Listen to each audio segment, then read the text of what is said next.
질문 드릴 기회 주셔서 감사합니다. 저 조선비즈 이슬기 기자입니다. 이번 정상회담에서 결국 근거 없는 혐오 정서를 해결해 나가자라는 게 이번 회담의 골자라고 좀 생각이 되는데요.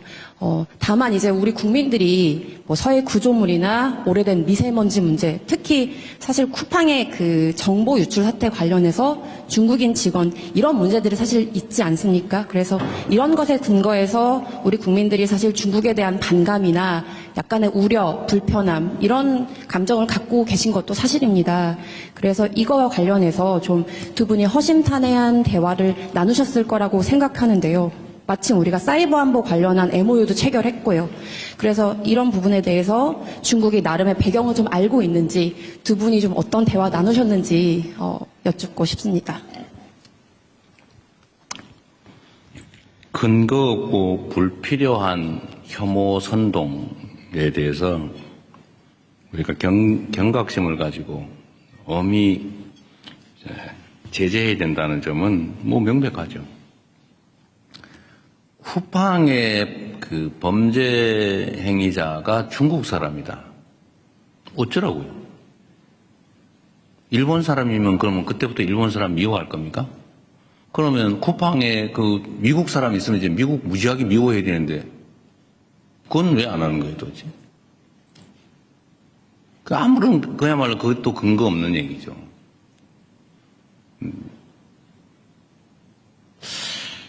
미세먼지 문제는 사실 우리 국민들께서는 좀 잊어버리고 있었을 가능성이 꽤 있죠. 예를 들어 한참 심할 때 이게 중국 발이냐 아니면 어디 발이냐 몇 퍼센트가 중국 거냐 가지고 막 싸우고 그랬잖아요. 저도 누구하고 싸웠던 기억이 있는데 방송에서. 근데 이런 걸 가지고 감정적으로 대응할 일은 아니죠. 근데 중국이 어쨌든 재생에너지로 신속하게 전환하면서 정말 놀라울 정도로 빠르게 어쨌든 미세먼지 문제에 대응을 한 것 같습니다. 이건 제가 그냥 기억나서 우리 이 상하이시 시장이 환경부 장관을 했고 또 환경공학자고 제가 이제 자료를 보다 보니까 그리고 젊은 나이에 북경시장을 했어요. 그리고 지금 상해시장을 하고 있는데 북경시장을 하면서 이 북경의 환경 문제,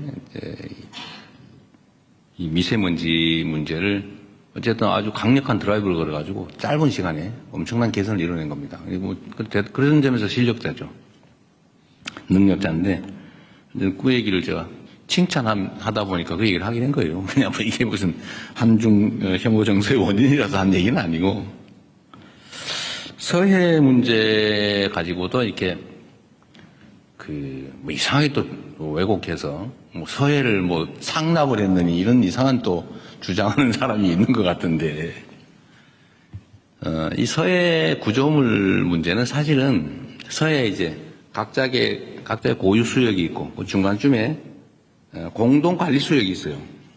근데 공동 관리 수역을 사실은 이제 선을 그어가지고 관할을 나눠버리면 깔끔한데 그 중간을 공동 관리로 남겨놓은 겁니다. 이제 이거를 선을 그어버리면 제일 깨끗해요, 우리 입장에서. 근데 그 공동 수역 중에서 중국 쪽 경계에 붙여서 살짝 넘어온 거예요. 이 중간에 와가지고 아니면 그 중간에서 오른쪽으로 우리 쪽으로 와 있는 그런 게 아니고 위치가. 그 중국은 우리한테 그러는 거예요. 거기 들어온 물고기 있는 것도 아니고 진짜 물고기다. 양식하는 거다. 회유하는 좀 양식장인데 뭘 그러냐. 그런데 우리로서는 왜 일방적으로 하냐라고 이제 문제를 삼는 거죠. 그리고 지금 지금 양식장 시설이 2개 있다 그러고 그걸 관리하는 시설이 또 있다 그래요. 근데 관리하는 시설은 그건 철수할게 이래가지고 아마 옮기게 될 것 같아요. 일단 그건 옮기자. 그걸 자꾸 논란이 되니까. 그런데 우리 입장에서는 그냥 편하게 중간을 정확하게 그냥 그어버리자. 당신들 마음대로 써라. 그 안에서. 지금 그 얘기를 이제 실무적으로 하기로 한 거예요. 그럼 깔끔하잖아요.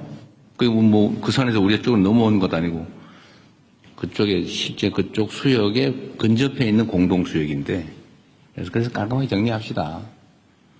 라고 한 겁니다.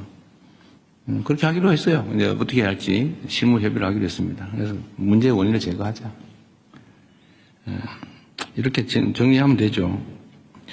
근거 없고 필요 없는 불필요한 이런 문제는 정말 우리 언론 여러분께서도 정리들을 가끔씩 한 번씩 해주세요. 중간적 입장에서. 언론이 입장이 중요하잖아요.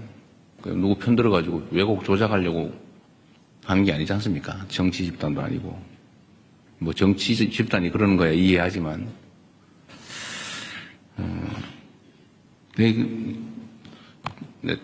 붙여서 내가 얘기 한번 얘기했다.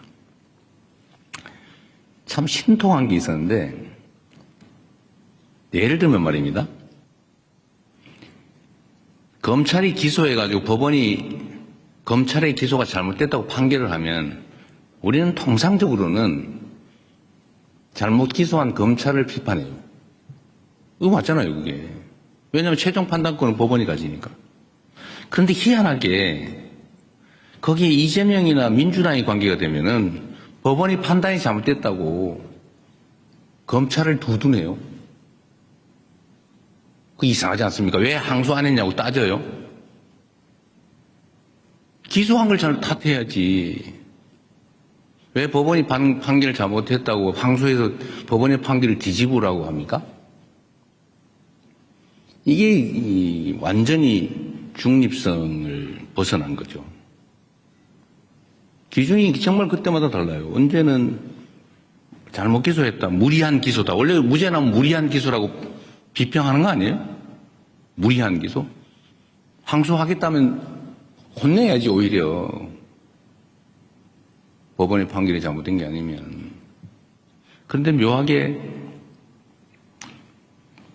그 검찰이 항소 안 한다고 말이지. 왜 항소 안 했냐고 비난을 해요. 이게 문제다 이거죠. 그래서 이게 서 있는 걸 이렇게 똑바로 안 서고 이밖에 삐딱하게 서 있으니까 세상이 삐딱하게 보이나 그런 생각이 들 때가 있습니다.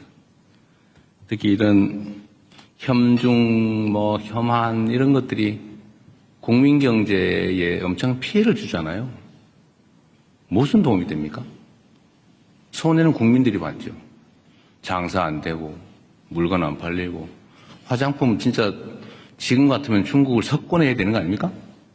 근데 안 팔리잖아요, 중국에서. 그러니까 엄청나게 손해보고 있는데 그럴 필요가 없다. 그게 공인으로서 해야 될 일 아니겠나 싶습니다. 네, 또. 네, 정말 이번엔 그냥